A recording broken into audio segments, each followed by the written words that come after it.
तो without wasting time आज का वीडियो शुरू करते हैं। तो आज हम इस वीडियो में एस्ट्रल लिमिटेड के ऊपर बात करने वाले हैं।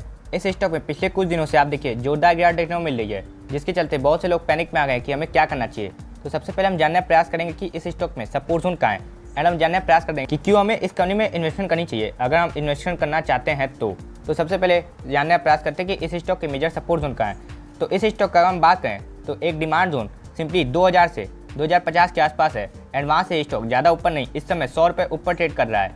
तो इसीलिए अगर हम चाहें तो करंट मार्केट प्राइस पे थोड़ी मोड़ी इन्वेस्टमेंट करना शुरू कर सकते हैं। एंड आप यहाँ पे देखिए कि ऐसा क्यों। देखिए इस स्टॉक में यहाँ पे देखिए कई बार कंसोलिडेशन किया, उसके बाद एक अपसाइड, उसके बाद जब बहुत ज़्यादा गिरावट आ गई तो देखिए इतना नीचे चला गया, उसके बाद इसी लेवल को ऐसे फिर से कंसोलिडेशन यूज़ करने लगा, एंड उसके बाद देखिए इतना शानदार अपसाइड। अब देखिए बहुत लोग परेशान है कि क्यों इस स्टॉक में गिरावट आ रही है। तो इसका सिंपल सा कारण है एक सीध में लंबी रैली। तो देखिए इतने कम समय में इस स्टॉक ने एक सीध में इतनी लंबी शानदार रैली दे दी।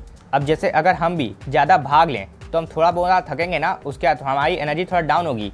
ऐसा ही स्टॉक्स के साथ भी होता है। अगर शॉर्ट टर्म में काफ़ी ज़्यादा भाग जाएँ तो थोड़ा मोड़ा स्टॉक्स थकते हैं, एंड अगर कंपनी अच्छी है तो जब वो स्टॉक्स थकते हैं तो हमें उन स्टॉक्स में एवरेजिंग करनी चाहिए, जिससे कि जब ये स्टॉक्स फिर से भागें तो हमारे पोर्टफोलियो में काफ़ी शानदार रिटर्न्स दिख पाएँ।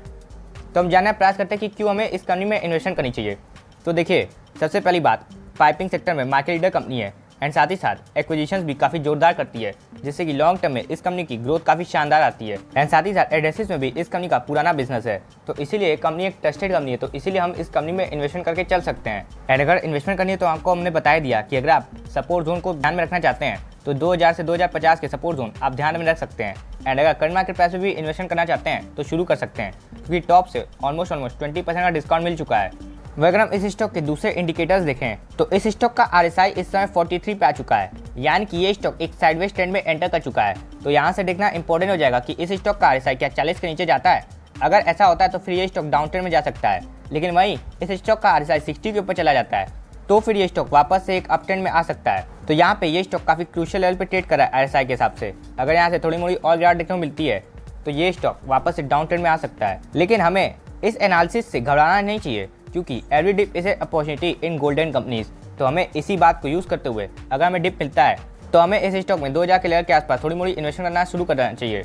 एंड वहाँ से मान लीजिए और गिर जाता है तो वहाँ लिए और सोने पे सुहागा है, वहाँ पे हम और इन्वेस्टमेंट भर करके कर सकते हैं। क्योंकि आपने देख ही लिया कि रशिया यूक्रेन वॉर के बाद देखिए कितना बड़ा क्रैश है, उसके बाद देखिए एक सीन में लंबी रैली। तो आपको पता ही चल गया कि एक अच्छी कंपनी में जितनी जल्दी गिरावट आती है उससे काफ़ी तेज रिकवरी भी आती है। वहीं अगर हम इस स्टॉक की मूविंग एवरेज देखें तो अभी ये स्टॉक अपने 20 डे मूविंग एवरेज के नीचे जा चुका है, आज अपने 50 डे मूविंग एवरेज पे ही सपोर्ट लिया है। तो अगर ये सपोर्ट टूटता है तो फिर ये स्टॉक अपने 200 डे मूविंग एवरेज तक आ सकता है, जो कि सिंपली लेवल 2070 का। तो इस लेवल पे भी आप थोड़ी मोड़ी इन्वेस्टमेंट करना शुरू कर सकते हैं।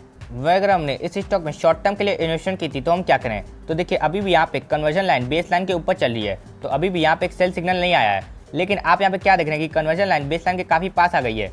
तो अगर यहाँ से एक बार और गिरावट हो जाती है एक दिन तो कन्वर्जन लाइन बेस लाइन के नीचे चली जाएगी, एंड वहाँ पे हमें इस स्टॉक को सेल कर देना चाहिए अगर हमने शॉर्ट टर्म के लिए लिया है। वह अगर हमने लॉन्ग टर्म के लिए लिया है तो वहाँ पे तो केवल एक बाइंग अपॉर्चुनिटी है। वह अगर हम इस स्टॉक की हेकेनेची कैंडलस्टिक देखें, जो कि हमें किसी कंपनी की ग्रीड एंड फियर का माहौल बता देगी। तो देखिए यहाँ पे एक फियर का माहौल आया, उसका क्या हुआ, एक छोटा मोटा अपसाइड।